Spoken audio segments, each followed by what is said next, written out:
اس speaker کو اگر ہم چلائیں اور پھر فوری طور پر بند کر دیں تو ایک آواز کی لہر نکلے گی. اسے ہم آواز کی نبض یا انگریزی میں پلس ویو کہتے ہیں. ہم پچھلی ویڈیو میں بات کر چکے ہیں کہ کس طرح آواز کی یہ لہر اپنے سامنے موجود ہوا کے مالیکیولز کو کمپریس کرے گی اور یہ کمپریشن آگے بڑھتا جائے گا اور آواز اس پر ہوا میں سفر کرتی جائے گی. اگر ہمیں آواز کی رفتار معلوم کرنی ہو تو ہم اس کمپریشن کے آگے بڑھنے کی رفتار معلوم کر لیں گے اور جس رفتار سے یہ کمپریشن یا یہ سکڑاؤ والا حصہ آگے جا رہا ہوگا وہی ہماری آواز کی رفتار ہو جائے گی.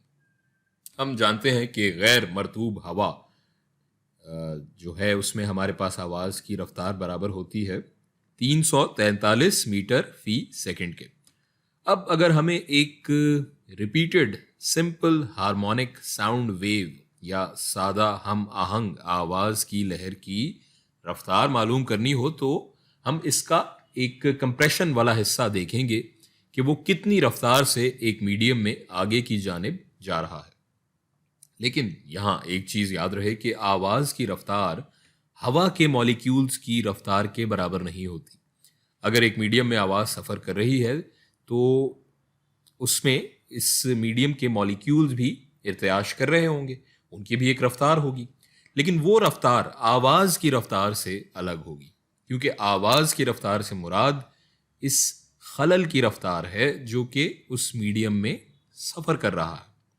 آواز کی لہروں کو ہم کہتے ہیں لانگیٹیوڈنل ویوز، یعنی اگر ایک لہر ایک میڈیم میں سفر کر رہی ہے کسی مخصوص سمت میں اور اسی سمت میں میڈیم کے مالیکیولز بھی ارتعاش کر رہے ہوں تو اس لہر کو ہم لانگیٹیوڈنل ویو کہتے ہیں.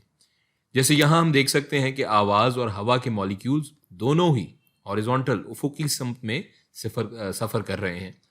اب ایک اور طرح کی لہر ہوتی ہے جسے ہم ٹرانسورس ویو کہتے ہیں، جس میں میڈیم کے مالیکیولز کی ارتعاش کی سمت لہر کی حرکت کی سمت کے پرپینڈیکولر ہوتی ہے.